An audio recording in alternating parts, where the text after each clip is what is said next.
This can come, that's 10 times what you see in a household current, wears leather gloves. And this is part of a lockout tagout system, which is that if you're the authorized person, you don't let other people get into it. So these are ways to manage power. Because if you're the event producer, you could have the keys and control of the power system. Yeah, and that's one of the other things. Like with generators, anybody can walk up to them and just turn them off if they want to.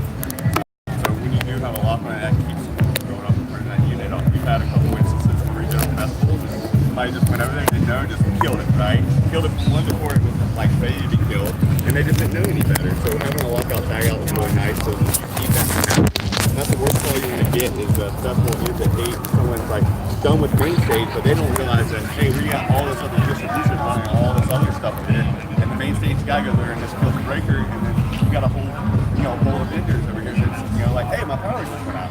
So it's really good to have. Sorry, I was putting the rubber band on, guys. In all facets, so you can mitigate that issue.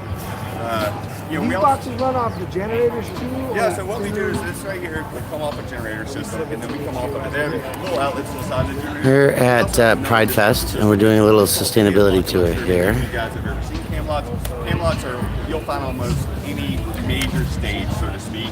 Like that main stage over there will have Camelot distribution running off the utility.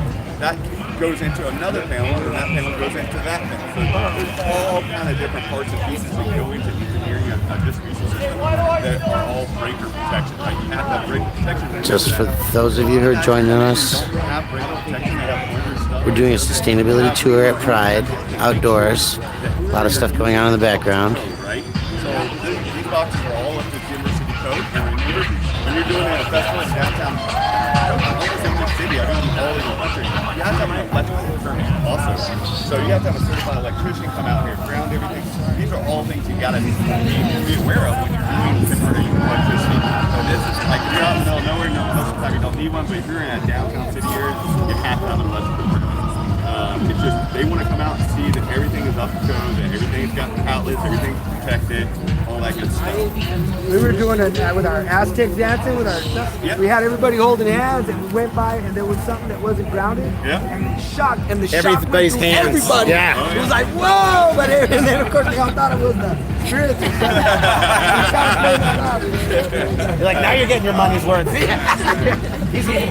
It wasn't a bad shot. Yeah, but one of the things is once you get serious in the festival network, everything is playing together.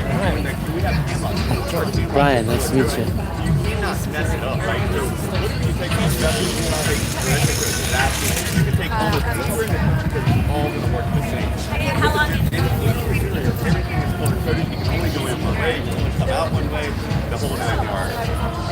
Some of the other things that that people don't think about. So this is called a normal cable ramp, right? Well, guess what you have to have also when you're more and more ADA cable ramps, right? And they're softer and they're smoother, so you have wheelchair access, and they hook onto these cable ramps also. Some of the things that people don't realize, like there's just so many different parts and pieces that go into an electrical grid, and people think, oh, I can see a generator here power all this, but there could be 25 different pieces involved in getting power that way. And people still, I don't think understand that most of the time. Also have a couple of sheets. If anybody wants to grab a sheet for festival questions you want to ask, these are just little sheets. They kind of are a little outline of what you need to ask when you're dealing with someone like myself or someone outside of myself. They also have kind of a guideline on how much those costs are associated. A lot of people don't realize that there's a lot of costs associated with doing a festival, right? That cost is not only just for the festival. You have the cameras, you have the labor, after hours, Sunday night, because everything's got to be out. They realize that, hey, let's all just say, hey, yeah, you'll get the book just for the equipment. And then there's all these little bolt-ons that people don't realize. And then they go out and they're like, oh, I need you guys to come in and set it up. And then that's all extra cost, right, to you guys. It's just, it gets really expensive really fast. And now I want you guys to make sure you're really aware of that kind of stuff, because a lot of people, they're like, oh, I just need a generator. And it's like, okay, I'll give you a generator. But then they're like, oh, I need all this other stuff. And then the quote just tripled, right, overnight. And then they didn't prepare, so they didn't have it in the budget, because they called me 6 months before and trying to put a budget together. We have 2 more minutes left, and so you leave with a couple of terminology bits that you can remember, we're going to do a quick quiz on some of these parts and pieces. I'm going to point to stuff. If anybody knows what it is, go ahead and shout it out. And there's a few names for some of these things, depending on where you're from. Who knows what this thing's called? Spider box. It's better. Okay, and let's be clear too, this is also often known as a turtle because there's another thing called a spider box that'll take a bunch of the really thick Camelot cable. Some people call that a spider box. Just so you know, yeah. Spider box distribution. Sometimes the spider box is the distribution panel. Good thing to know because sometimes you ask for a spider box and they'll bring you the bigger one of this. Yeah. What's this thing called again? It's the safety cable Okay, rank. what else could you run in here besides electric cord if you needed to? Water. Yeah. Hey, really, water, lights, electric, Everything. communications. And what do you avoid with this? What's this stop from happening? Shock and trip hazards, right? Right. It also provides compliance for handicap access. If you get the ones that are more shallow than this. Yep. This one's regular. Oh, that one's not. That's a regular one there. Quick tip, if you've got a line of these, they are terrible to get apart unless you have one special tool, which can be a tube or a 2x4. And you put it underneath this part, and then you step on the other piece, and it goes down, and it'll change your life. I would give $100 for 3 feet of 2x4 if I had this running. Yeah, things aren't much fun. I mean, we just did an event where we had 200 of those. We didn't even have, we needed more than that because there's just so many crossings. It sucks. Yeah. What's this stuff called? This whole concept of managing your electric system? Lockout, tag out. Excellent. What other pieces here? What's this stuff called? 64. 6-4. 6-4? What's this connector called? Oh, that's a 50 amp spider rock connection or turtle connection. Other parts of the country are called California Swiss lock. California Swiss lock. Exactly. You'll hear that a lot more than. It just depends. And that's the other thing, guys. Remember, when you're in different parts of the country, that no longer is a spider box. That's a turtle. So there's all this different terminology that guys use. Like when you go to the West Coast versus the East Coast. East Coast is spider box. West Coast is turtle. Okay. Anybody interested in continuing education and becoming a real pro? This book is the best one to get. Covers a lot, but this would be the one to get if you want to start running event electric. All right, we're moving on to the next group. You were group 1, you're now moving to group 2, which is crowd control, crowd management stuff. That'll be out front with Aaron with Mojo Barriers. After that, group 3, you're moving over to the You got our map. Here, and then for Yes, Monday, very good. we're meeting at Main Stage to watch Wheelchair Sports Camp. For 20 minutes. Kaylin, it's wonderful. All right. And that's at noon, folks. We'll be coming noon Mountain Standard Time to Wheelchair Sports Camp. In the meantime, those of you who are interested in this tour, again, we're looking at event management, sustainability, handling the processes of crowd control, things to consider. It's a really excellent opportunity that we have today.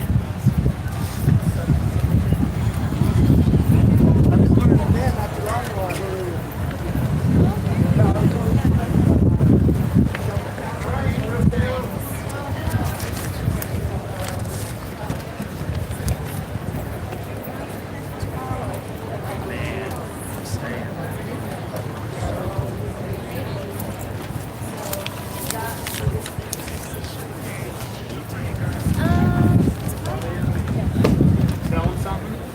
All right.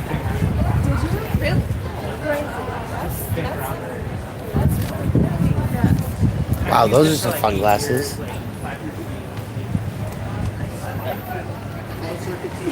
Friend, huh? Take home message there. All right, if you're moving, you're number 2, now you're moving to 3 over to the rainbow section. Your group leader will be there shortly, and then you'll go to group 1 after 3, and we meet at the main stage at 12. and we're gonna watch what band? Wheelchair Sports Camp. For how long? 20 minutes And then we're gonna come back. for lunch. Yes. You guys are amazing at that. All right, everyone, you're in Aaron Volander and Elliot Durham's hands to talk about crowd management. And group 3, group 2, you move into group 3. Area 3. That's the colored Stonewall monument in the middle of the park. And then you're going to go look at wait. Oh, no worries. Yeah. Oh, we're seasoned now. We got this. Yeah, you got it down. We got this. Second time around. Third time's a charm, though. You don't have to deal with next one. This is the demo room. Is everybody here? Last time we did, we opened. Yeah, so like I said, my part in the crowd management is basically is event infrastructure. I've worked with TerraClass, which is the first flooring system that came out in Europe. It's like three guys got together at a bar. You know, that's how it happens in our industry. And they were talking. One was the head turf guy at Wembley Stadium. And he was like, you know, every time we throw a stadium concert, he was like, we put plywood down on the ground, there's splinters on the ground, people trip over it, it's like the worst hazardous thing. So these three guys, like a turf manager, a car salesman, and an engineer came up with a flooring system, you know, who thought? Now the And billionaires. it's been since 1991, it's been, you know, the standard for any sports field you've ever stood on a floor, that's probably our floor. Across the pond in Holland, after years of the same thing of they call them cow gates or bike racks, it's just not sustainable for any kind of forward progress or movement. If you lean on it, the whole thing will fall over and it's a tripping hazard itself. So they came up with this wonderful thing. This is called Mojo Barriers. So it's basically in safety for the artists, the security, and the fans itself. As you can see, the base plate uses your own weight to counterbalance it, and on the other side it has a police step, which is what they call it. So if the crowd's on this side, if anything I need to de-escalate, the artist, security, police officer can step on it, assess what's going on. If need be, it can hop over. When this is set up, it's in a string line. It's all bolted together. I mean, you could almost hit it with a truck and it wouldn't move. So They do like curves. yeah, they're all specialty bolted throughout the whole thing. So They have like curves. they have curves, they have angles, they have cable gates, they have open gates, they have crowd control gates where you can count the numbers. They've literally thought of everything. They even have, they call them Pope plates. Like, you know, it goes 6 feet high and it's a bulletproof glass. We do that a lot at the Pope when he goes, any official people come by, they do that kind of thing. So in crowd control, I mean, you know, to do walkways, the bike racks, the other things that we provide as well are awesome. This is a little more heavy duty. So. I think it looks pretty appearance. And just to hit on something that we didn't talk about, the bike rack is a tripping hazard because their feet, or even like this, I've seen people trip over and over and over again on the bike rack. So this has been a great addition. And then we were talking about, I didn't know about that on the last talk when we talked about the sandboxes. Oh, yeah. How that was developed. Yeah, so there was an example. Roskilde is a big festival out in Europe. It's been going on since like the 70s, 74, I think. Huge. They had kind of a catastrophic event where it's all general admission. And 1 year it rained, the ground wasn't very playful with the people, the patrons. So 9 people died because they tripped and fell over. Just because of the sheer amount of an open festival, you have 30,000 people all trying to get to the front of the stage. So the next year they actually came up with they call it the 4-pen system. So it's literally, they break the floor in the main stage into 4 groups. Nowadays, like we talked about, it's like the sandbars for a Chesney concert. It's like, you know, it's a little more of a VIP section with barricade this off, and then you have the cheer section, and they break up the walkways and the people because you want to determine where the crowd goes. You don't want them to be able to kind of do whatever they want. Yeah. So breaking the floor apart in 4s, it's easier to manage 3,000 people than 18,000 people. And you can do that with, you know, barricading a little section off, security guards at the ingress and egress points as well. So. And since these come with gates on them, you have a break point, what am I trying to say? A flow control. Flow control. Yeah. What would you say is the number of like critical number of attendees where you have to like really get some serious barricading? I mean, 100 people or we 500 people? we put these in any instance that you're gonna have people who want to kind of rush the front. I mean, Right. But I'm just thinking Billy of, like, Joel, the general- Billy Joel, he's like the calmest dude on a piano. We have this just in case, you know, people want to get up for, you know, a song they like, you know. And it's more that's a little more on the artist, like you know, just safety for the artist and the security. So, but I mean, you can use it for anything. I would say anything in front of a stage if you're doing a concert. You want something like this. Anything on the sides, you know, just walkways, you can use bike racks. They have shorter ones, but like the last event I did, the stage was up and down high, 16-inch high stage. We usually have this. This is the go-to because this is just the side with the roll on top so where people can lean over for comfortability too. So I would incorporate it throughout larger crowds when you're getting up to the 5,000 plus. And also depending on what the space looks like and how enclosed it is in general. Natural. Yeah, because you're gonna worry about anytime you have to start worrying about the crowd accidentally leaning up against it. I was saying in the earlier talk that I used to, I had a client who only wanted to use bike barricade as the stage barrier. It looks friendlier. This looks foreboding to some people, right? It comes in, it usually comes in black, doesn't it? Too, so mine's on. Well, the festival was working on had grown up to having 700 people for 3 days. So it was a huge crowd. It was a mellow crowd, but Robert Plant played and Alison Krauss was with him, and the crowd just started naturally pushing closer because more and more people came onto the field. It wasn't an aggressive crowd, but the bike rack just started pushing closer because it moves by itself. This doesn't. And the only way that we could control it was we just pulled all the security and my ops team and we lined the front and just told people to step back continually. But it was very tense because there's a natural tension that starts happening in the crowd as they start like moving forward. As humans, you don't feel this. So this has been it's been a game changer for sure. And that was a huge crowd. That was probably 75,000 people. So yeah. and at that point, there's nothing you can't go back and you can't like say, okay, let's put this in. Like it's literally you just have to do the natural progression. They're gonna knock it over. There's gonna be some trampling people, and it's always better to be what do they say? It's always better to be local news than national news. In events, you always want to plan for like better things, and if something feels uncomfortable, like put a stop to it, because you don't want that, you know, Yes. that big catastrophe. Yeah. How much does this cost? Square footage wise, we usually don't sell it. There are other companies that do this. Usually we just rent it, and that just bases on everything from location to, you know, how much.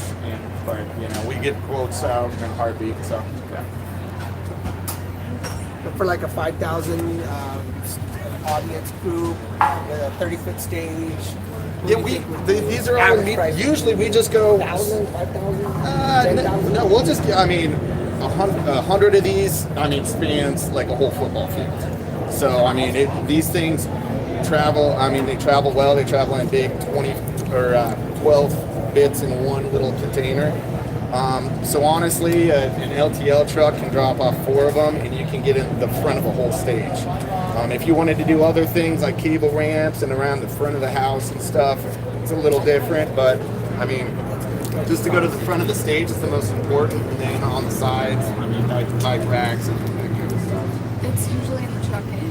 When I'm ordering mojo, it's usually in the trucking.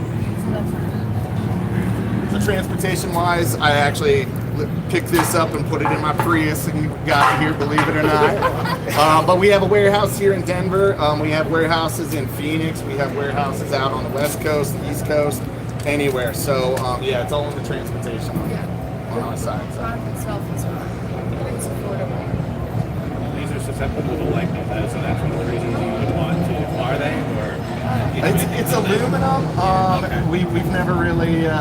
Usually, if a lightning storm's going, everyone scatters, so we wouldn't even know.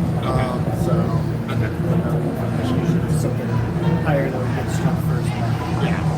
And most stadiums have the lightning stuff already in the stadium, but festivals, I mean, I wouldn't want to be standing on anything with the lightning storm. I would want to get the hell out of Dodge. So this is a great crowd management tool. One thing that I was talking about in our last talk was the 5 point plan that we talked about.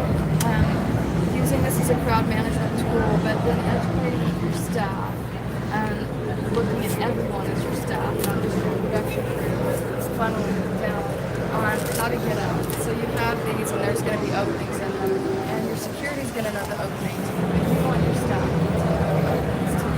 And I specialize in large outdoor events, and what's been funny over the years is getting used to the fact that even though you're outside and indoors, people have to be educated on emergency meetings because your first inclination is going to be to turn around. So your staff becomes your arms and everybody else is and letting everyone know, you know what, that it's open up over there, it's open up over there. You go, some cases you go backstage and exit that way. So having your staff over the years I've started doing really brief emergency trainings for the city where we use an example and then we have to so the staff learns evacuation. hands-on. The more simulated evacuations you can do and more simulated experiences and the better your staff is prepared to do it. So that's a super helpful tool. And then when I go on site and design, because I design sites and also kind of redesign them, is looking at all of the interest points, starting with how are they driving, are they walking, are they vesting, how are they moving into the festival, the larger footprint of that, and then drilling it down to once you're on site, how are you moving around, where are your entrance and exit points on site, what's the limited access, where's your staff, and things like that. And I've used most of these over the past few years. I really incorporated those and that's it. There's a certain number of exits per attendee per. That's a great question. There's not. And I mean, it's been interesting learning to work with different municipalities. I work really closely with police, fire, and other agencies for these large scale events, and we're close to work together. And when I'm in a brick and mortar building, there's a formula, right? And fire has a formula for how many people to let in, and a formula for how many people to let on structures, and all of that. But there's no formula on how many exits you have. A lot of times it ends up being dictated by the budget that is put in place for security because people don't want to spend a lot of money on having people watching gates.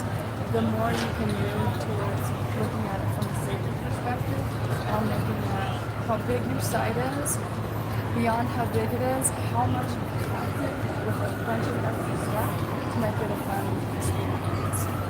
I produced one show where we did a lot of double-decker structures, which increased the attendee footprint. But there were times, I remember one year, there were times I could stand on the structure and I personally, as the festival director, couldn't identify the because the sign hadn't worked out, but also because my ops team hadn't been able to sit down with the client and maintain our entry and exit blocks. So that's something to really People tend to like to gather around those entry and exit points too, so they can plug them up.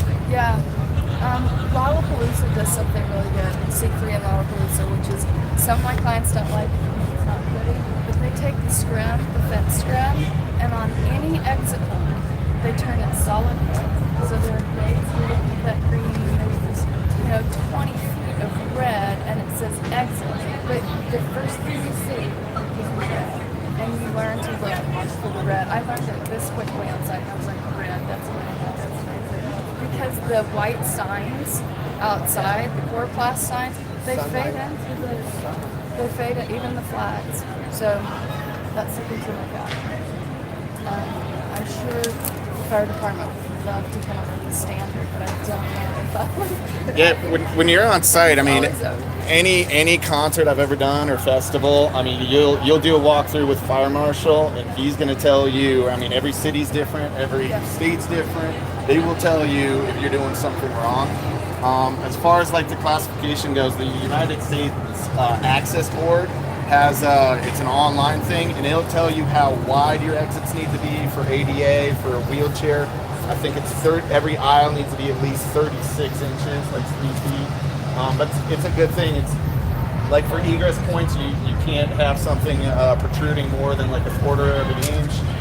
If something's on a slant, a beveled edge, it can be up to it. Like they'll just get down to the nitty gritty. If you have questions about like, is this a tripping hazard? Is it not? It's a good source. And if you do it before the fire marshal comes, then it's less work. And he comes and he's like, you need to move this whole row of chairs. I mean, they do it. And they make you do it before they open the doors. So I was going to jump in. I think the fire department's always, get with them as soon as possible and have to get their input on where exits can be if possible. And I think they're always willing to work with you ahead of time. So especially the final walkthrough, they have to write it off. Right. So before that, maybe even say like a day or two before, be like, hey, what do we need to do to fix it before, Because when gates are opening in 2 hours and you need to move stuff, like you don't want that on your you don't want that on your plate. Doing So. other stuff. They will. Yes, they will. And like I said the last time, one of the greatest things, like I heard this years ago, and someone walked through a security access with a gun, and he walked through with a gun, and he told one of the Argus security guards, they're just part time. He was like, I'm an undercover cop or something. Walked in, she felt weird about it. She told the supervisor, and that supervisor went all the way up to the top, and they actually evacuated the whole site and brought everyone back in for that one guy. And the saying is, it's better to be local news than national news. So because something like that, I mean, it's better to be safe than sorry in any case. Evacuations of like lightning storms, when lightning's on, don't even hesitate. Like, clear the crowd, say come back, when it's all clear, because you don't want a catastrophe on your hands. And that's actually something to work out in advance with your local agencies, because they will, police will get on board to have a policy in place for any undercover officer, anyone coming in where they have to clear the city agency before they come in. So if they're saying that, they've already been cleared and they're walking through. I think we're on rotate time. Okay. Thank you. Thank you. Yes. Just on schedule. Yeah, perfect. Thank you, guys. So for those of you who are here for everything else, but not security, we are going to give you a view of some of the pride scenes as we walk around here. There's lots of them.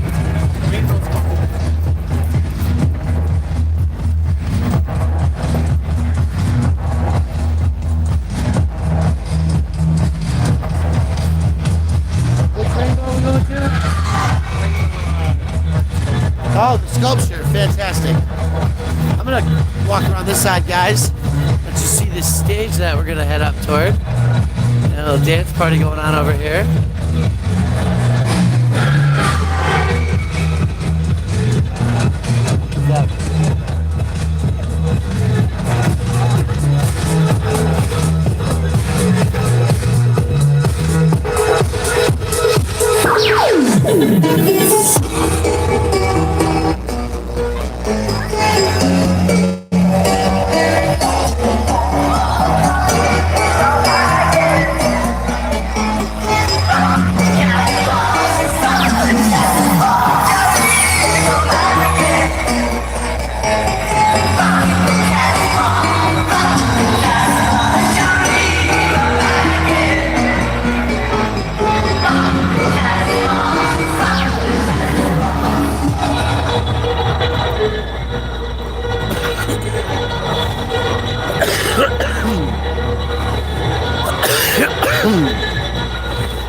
All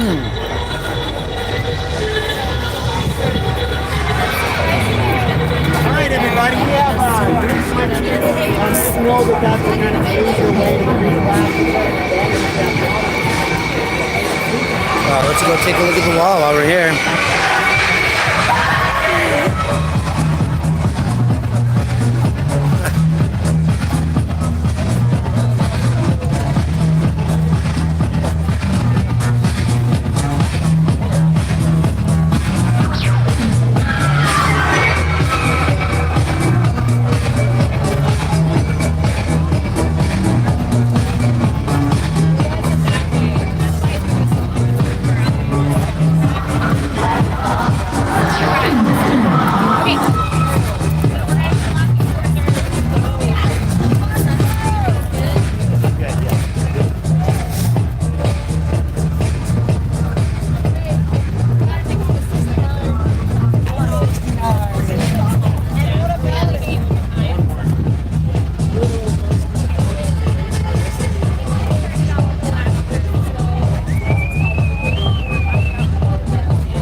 Cups, pint glasses, water bottles, making sure if you, for some reason, you do have to have recycling, composting, that you're procuring it in a sustainable, mindful way.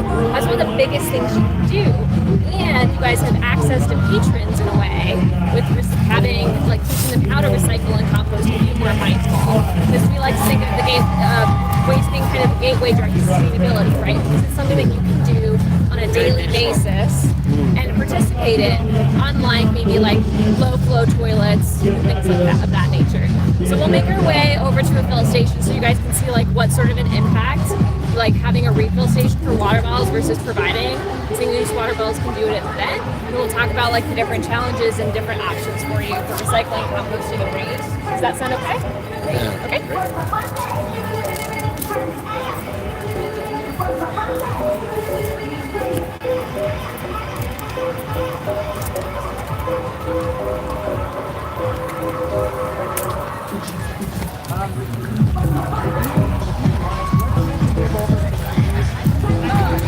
I'll get a pretty good what of a large sink is.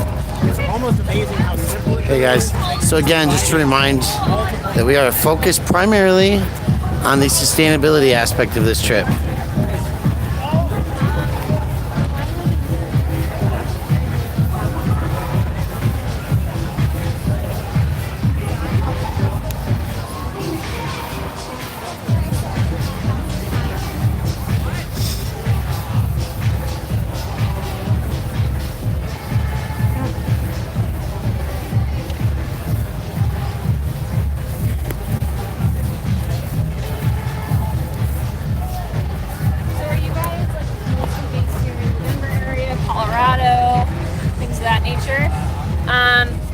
So I guess we were talking a little bit about, so like being able to maybe, you guys are willing to not have single-use bottles at your events, encouraging people to like have refill.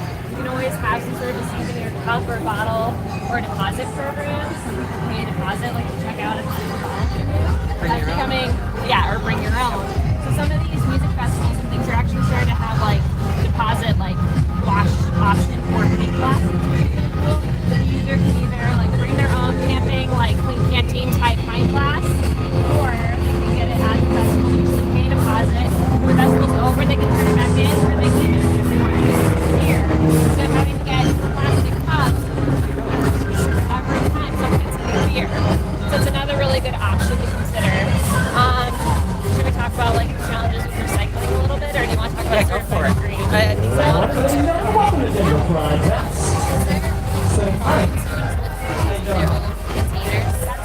think Janet can help me answer this a little bit. So there are technically, there's a lot of fear, I'd say, around like, especially with beer, because generally you're leading the cup in and touch the tap or very close to the tap.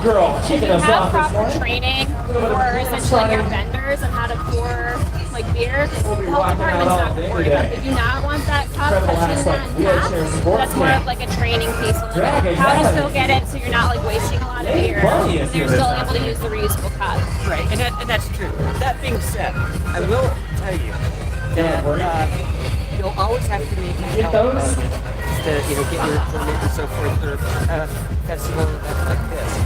Be sure to tell them that that's what you're going to do. Because you're going to get a new inspector, and they're going to like, so just make sure and you've got them right. So that's just a little bit of advice from Janet. May I introduce you, Janet, and Megan Lane. Janet Bergesser is one of the innovators of our community who helped us devise this sort of certifiably green outdoor baby. It's my baby. Well, so thank you. And actually, this basically was born out of the 2008 Democratic National Convention. Then Mayor Hickenlooper was adamant that the Greenest Convention of so there was a lot of resources that went into it, into making it a green event, and their vendors and this and that and the other thing. Then unfortunately after the convention was over, everybody disappeared. And business folks were still like, hey, we still want this. My director saw a great value in it, and I got the job. So you're here. One of the ideas of this gatherings is that there's a lot of silos of people working and that are meaning to, but a lot of agencies working in the city on certain topics, and they need to get their message out to event producers. So I'm really glad Janet's able to join. In the future, remember that Certifiably Green Denver is working for special events to help raise the level of everyone's efforts.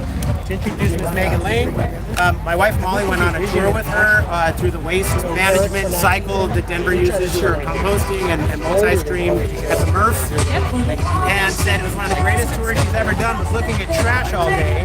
She blamed you and said it was wonderful. So it's not only so much you can say today, but I would certainly encourage you to go on this waste tour with Megan and get in buses and look at where all of our waste goes. Anything else you can talk about? Yeah, we'll be doing 2 more waste tours this year in September and October. If you guys are interested, you can sign up online, reach out to me, or reach out to Matt and connect you with me. And I do actually come from the event space, so I started the Zero Waste Hockey program at the University of Denver, and then I ran sustainable programs for arts and venues actually under Aaron Marco. So for Red Rocks, Performing Arts Complex, Denver Coliseum, everything goes for a brief time. So I kind of have that event space as well. So I'd say, like, if you guys for some reason, because events, right, you can't be experts at everything all the time, right? So like if you can't afford to like hire someone or get a really kick-ass volunteer who knows sustainability well to help you with your sourcing, I highly recommend that. Just because, so let's talk about plastics for a little bit. So cups and plastics, right? So like the recycling industry actually really struggles with cups. The reason being is that it can be any number 1 through 7. You know, a milk jug generally is always going to be a number 2, so the recycler can always depend on that. A plastic bottle is always going to be number 1, but because plastic cups can be anywhere on the spectrum, it can be really difficult for them. So if you are based in Denver or doing events elsewhere, it can be really important to actually call that recycler up and be like, all right, I am going to need to have some plastic cups at my event.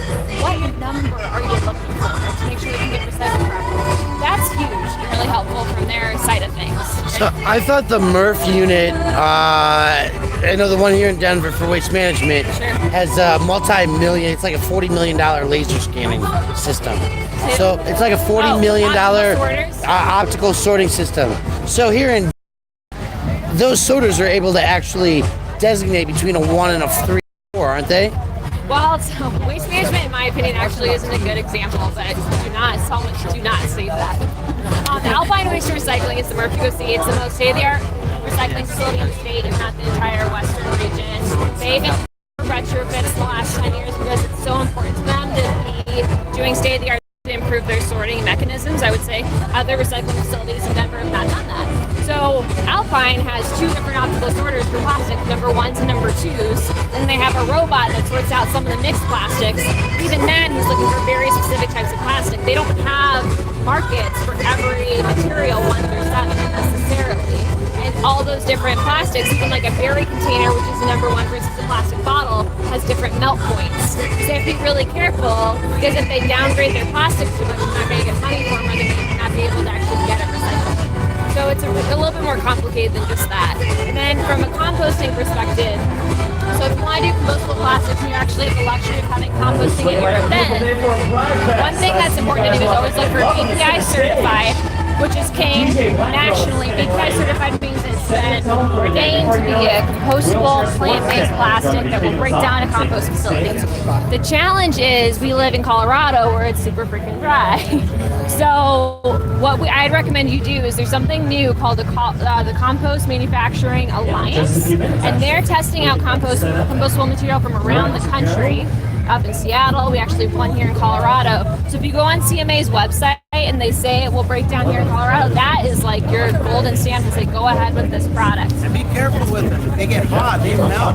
Yes. You have to You handle need those to insulate daily them. really Yeah. carefully. And that's the point, right? Like compost piles get up to 150 degrees Fahrenheit, and that's what they're supposed to do. They're supposed to cook this plastic down with food waste and yard waste to make some really beautiful compost.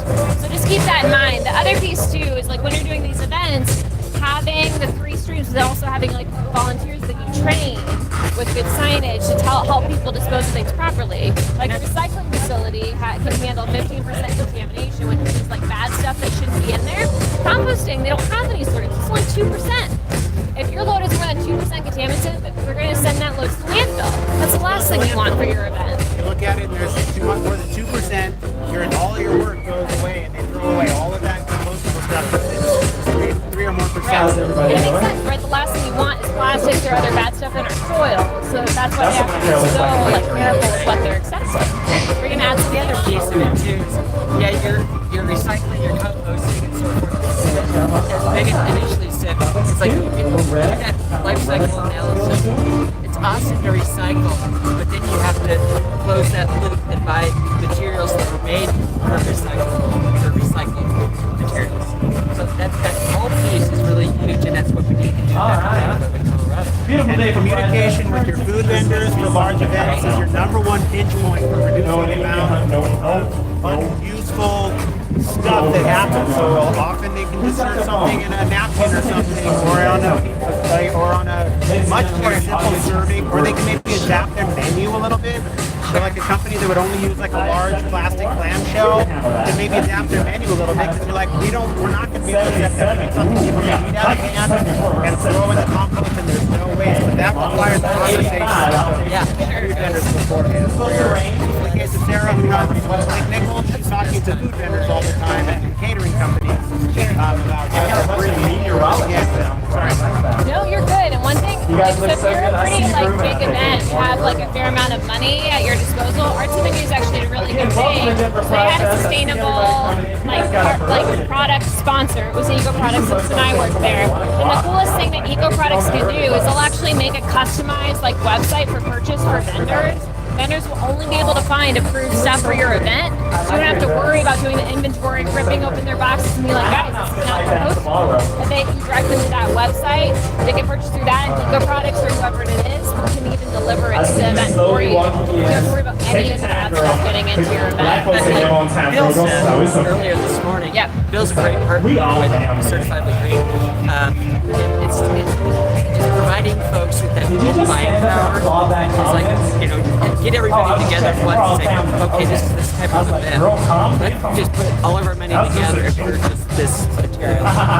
And you can store it, and then you're buying it. And it can be really cumbersome to do it, but it is also really important to get proper waste data for your event. Once you can see like how you're doing, like poorly or well, and then I think from there to message that back to your patrons. So there's a couple different ways to do that. You can weigh everything on site, which can be really cumbersome. There's also a couple haulers out there that actually have scales on their trucks. Alpine Waste Recycling is one of them, and so like they can send you a sustainability report post your event. You don't even have to do any of that weighing work on your own. They'll tell you how much landfill, recycled, and composted. You can promote that back on your website, or if you're getting certified through a group like Janet's, they can promote it on their material as well. And then keep doing that year after year and just keep trying to grow and improve. Yeah. a continuous improvement is So to zoom out a little bit on sort of the larger goals that we hope that this sort of thing can accomplish overall is that whether it's waste management, transportation management, departments of our city, evolution can only happen at the speed at which babies are sort of born and things happen. So in the case of a city, it takes 100 years or something like that for it to be born and to go away and to evolve waste management and things like that. But a special event is a city that forms. How long does it take to make a special event? A day? We're building a city in a day. We're building a waste system in a day. We're building a power system in a day. We're building all of those things very quickly. And so there's a term called tactical urbanism, which is where you're trying out things you don't know if they might work or not. You need to experiment on it. So the big thing that I'm excited about with this, working with you guys, we're going to have more transportation planners in future events like this. But to look at how can a special event test ideas that we think are interesting that might work for the city in general. So that's why, as event producers, we're actually doing really important work for helping ourselves innovate. Absolutely. Are you excited? Yeah, let's do wheelchair. Mine also is quite experienced in this stuff and has run waste stations for Civic Center East and as an ally, very knowledgeable person. I'm actually really proud that we've got 3 stations here. But then also actually Jazz Fest. I got to rub elbows with a couple of right people, and it takes an irritant to make a pearl. You're not here. No, he called out 5 points last year and said, hey, these took pictures of the waste stations not working, and it sparked an entire... Yeah. And I wasn't trying to get too complex on the cup question. I just the concept behind it, which is very good to know that, like, well, listen, your waste management's place like 7 years ago, like they had top of the line stuff, right? But things keep changing and updating with it. This is why we've all got to stay on top of this consistently. All right. Hopefully music starts soon. I have a feeling it might be late. We're still going to need to go inside. 12:30 lunch. And I just mention too. Well, I want to say that Certifiably Green is a free service, so they'll work with you on doing the small things at first and then ultimately getting certified. But they can start small and work towards certification. Really great. Thank you, Deanna. Yeah, thank you. But for those of you that are in the event world, I just learned recently Ball Aerospace, which makes the cans and things like that. Yeah. They're actually going to release a disposable aluminum cup here soon. Cyclers are super jazzed on that, so that could be a good way to like plastic Nice. So is this the stage she's playing at? All right, everybody. I'm gonna go check. We had a conditional maybe, probably, that we could get into VIP. I was really hoping we could, but since it's not very crowded here, I'm not worried about it. So I'm gonna go check at VIP if we still have that access. If not, we'll just kind of come in and watch. One thing to watch for is Steven, who's one of our speakers today, is a deaf and hard of hearing sign language interpreter, and he's going to be giving one of the talks later this afternoon. I flew him in to do this sign language interpreting. He's worked with friends and all kinds of wonderful artists. He listens to all of the music before he gets here, which most sign language interpreters don't have the time to do. So he's able to really give a nuanced interpretation of what the artist is talking about. And so we're glad to have him. He'll be on stage. Hopefully they start on time. We'll see. Anybody who will run special events knows that it's kind of a exercise of triage and making it work the best you can. Well, that sounds like Wheelchair Sports Camp getting warmed up right now. So if you're going to check VIP. Yeah. I'll let you guys know. Our VIP access. So this is the stage for Wheelchair Sports Camp. We're supposed to be getting VIP. He's talking about it while they're getting ready. So I think I'm gonna go find a space up front. Ladies and gentlemen, this is Ruth. And ladies and gentlemen, this is... She's a Pride Virgin. It's her first time. Welcome to Pride, ladies and gentlemen. Your first time probably should be. Here we go. Here we go. That was a joke too. That was a joke. There will be some jokes. Don't email the center. Just jokes. So, are you excited? She's I won't make you sing. It's okay. It's okay. But it looks cool, right? You just come back in an hour, and it's like you can't see the ground, and you just see people. It's really cool. So, happy Pride Team. Give it up for Ruth, ladies and gentlemen. First timer. I'll walk you safely. That, ladies and gentlemen. Thank you. So just doing some sound check. Wheelchair sports camp going on in a moment. Hi. What's your name? Cassidy? How are you? How old are you? 10? That's funny. My boyfriend acts like he's 10 too. He's not here, I can say that. You're not filming this, are you? Live! You don't live stream it. I'll be single tomorrow. Which could be convenient. How's the show? Wheelchair sports camp getting set up behind me. Looking at all the people coming in. It's a beautiful day. My meteorologists tell me it's going to be a high of 77 today, so we're good. And if you have any questions about the show, see Cassidy right up here in the front. She's my PR girl. She'll answer all your questions.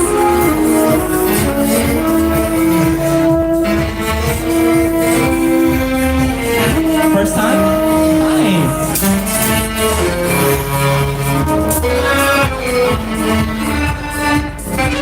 This is the trailer version of Pride events.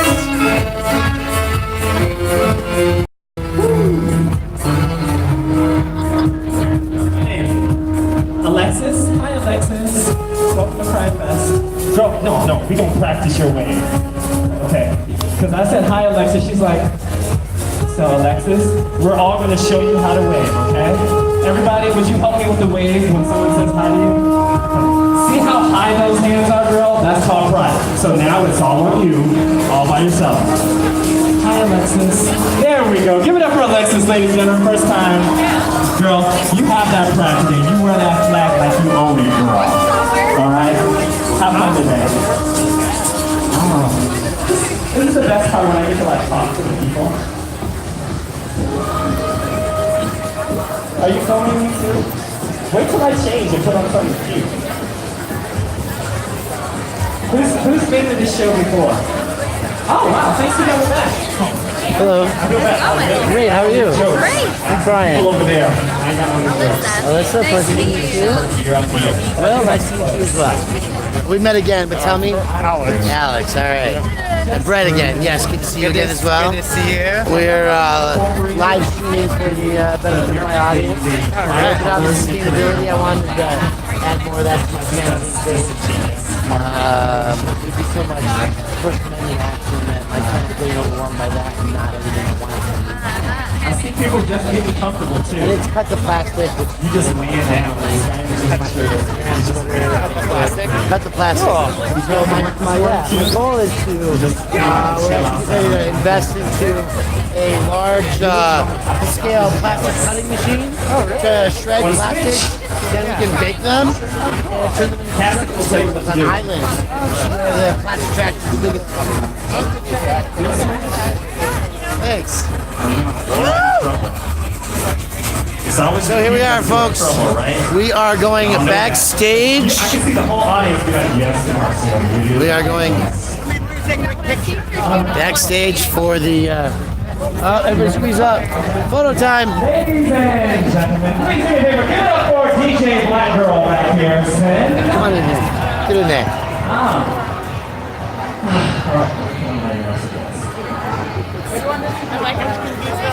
PIO for Pride Fest. Who knows what PIO stands for? Welcome to Denver Pride Fest 2019. Public information on My name is Marcio. I will be your MC for today and tomorrow. One, because no one else wants to job, but nobody can do it as good as I can. So, are you guys ready to party with me? I said, are you guys ready to party with me? Well, let's kick this party off right, ladies and gentlemen. Please welcome to the stage our opening band. Give it up for the incredible, the one, the only. This is Wheelchair Sports Camp. quite important for his clients. And yeah, great job. It's focused on Pride Fest. John Dixon's the guy. Okay, we're going backstage in a minute, guys. We just gotta tolerate the delay. You're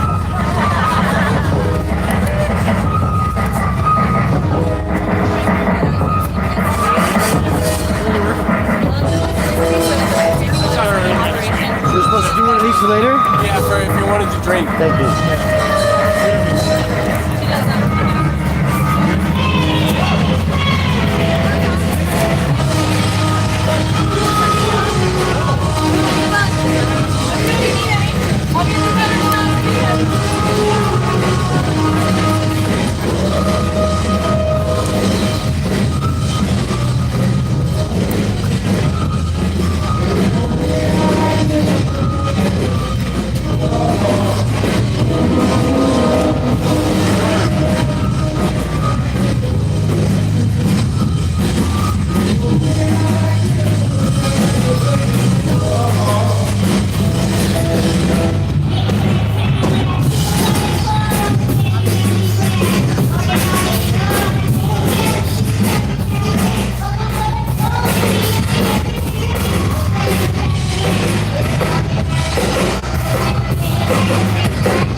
That's right, ladies and gentlemen, that is the mayor, Kaylin Rose.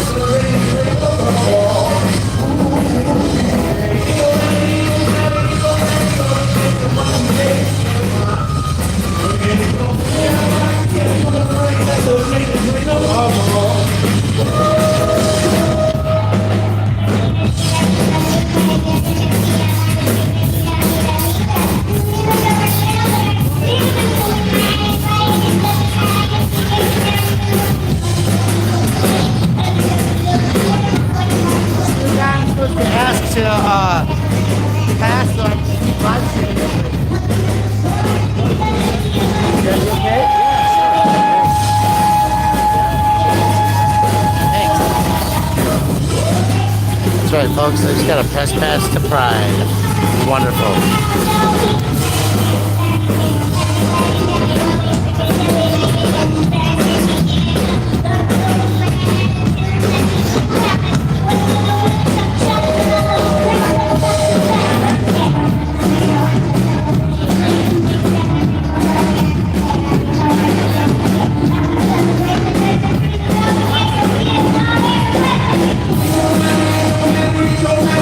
So I want you to see that guy on the right left-hand side there. He's doing sign language, ASL.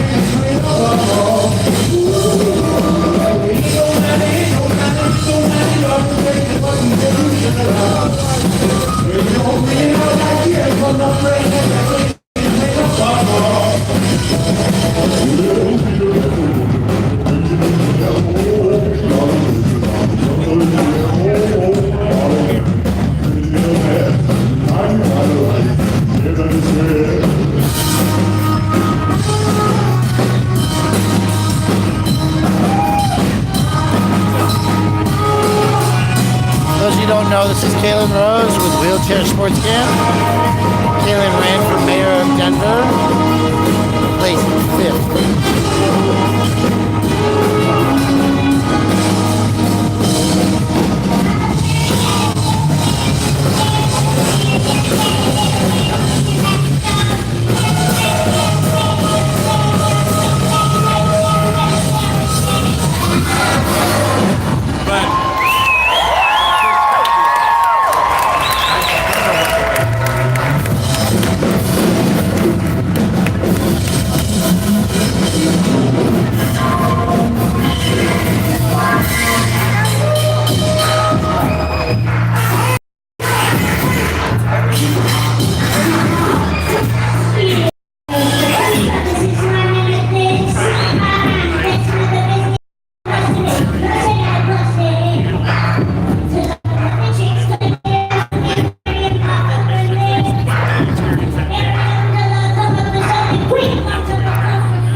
guys get the real backstage experience.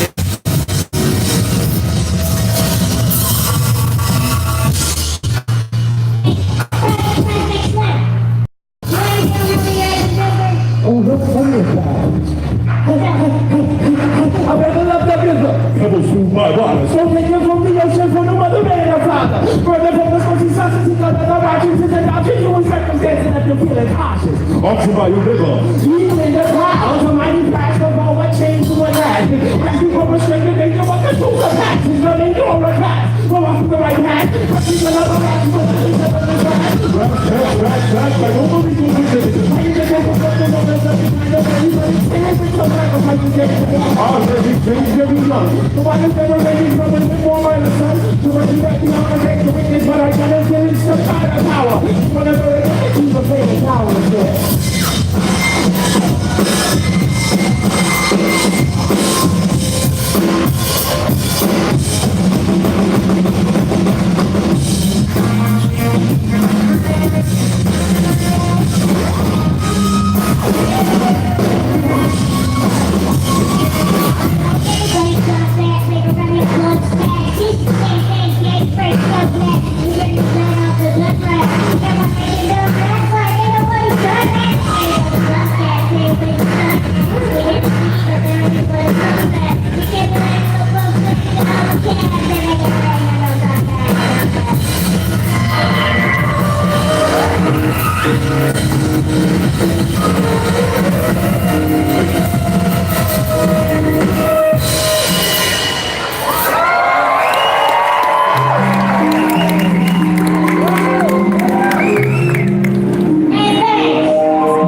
Thank you.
umbrella like I was overdrawn, so thank you for that very much.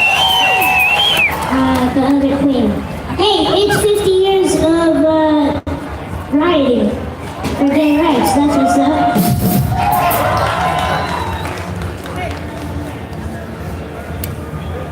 We'll play that. Thanks again for having us. We're gonna do some weird stuff.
Okay, we're gonna walk around through.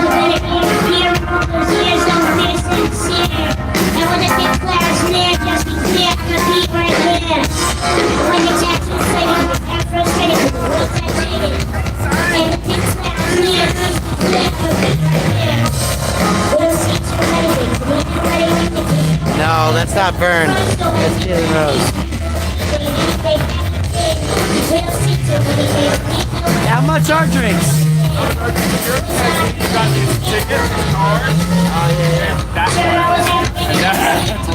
Gotcha.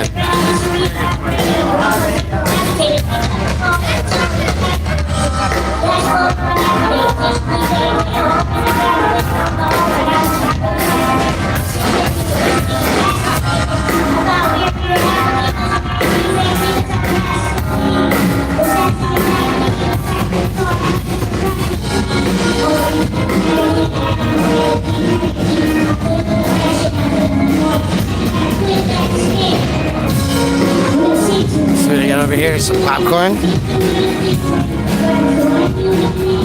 Check out the VIP section.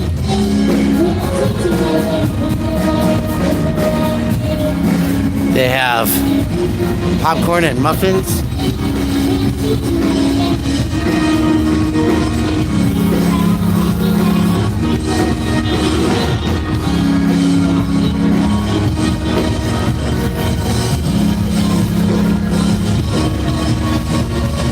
See what's all out here, guys. There's some snacks.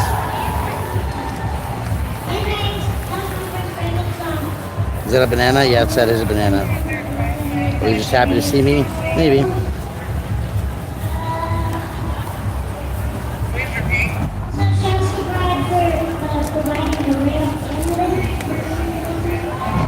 Oh, should we check out the VIP meal?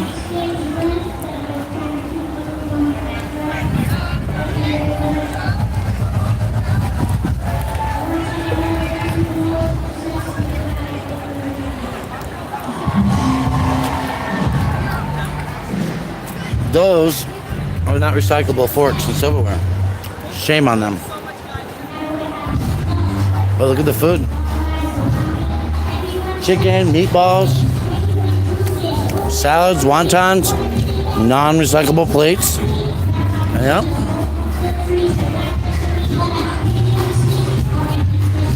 Anyway, that's the team rolling.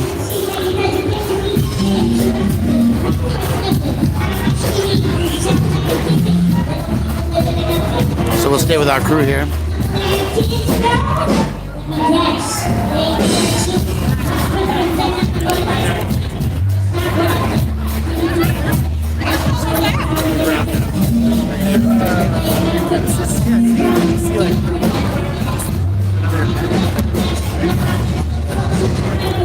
while I do our walkthrough, and then we're going to shut this off as we go to lunch and do our sustainability event. But we will, thank you. I know. We'll come back for this later.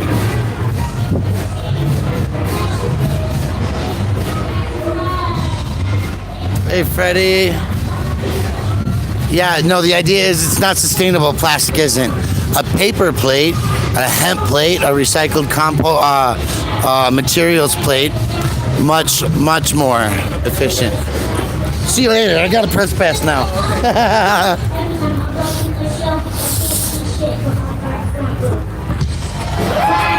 Kaylin Rose in the background for those of you who can hear. Happy Pride. Enjoy.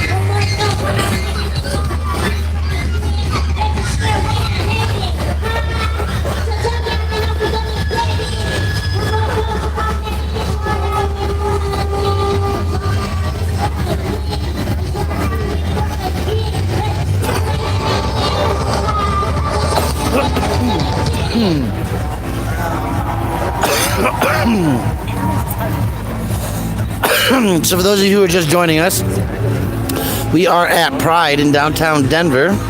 It's the Saturday version. I came to the sustainability conference that's happening as far as event management and resource management. You see here, there's a stage here that'll be having some music later. Passed another stage earlier. We're just really enjoying a fun day. People being out and having fun. I'm doing a little bit of learning on the environmental event management side of things. Hanging out with people. And we're gonna be shutting this off for now. But the good news is that I have now acquired a pass. That pass is for all press access throughout the event. So we'll get to enjoy that throughout the day and night tomorrow and the next.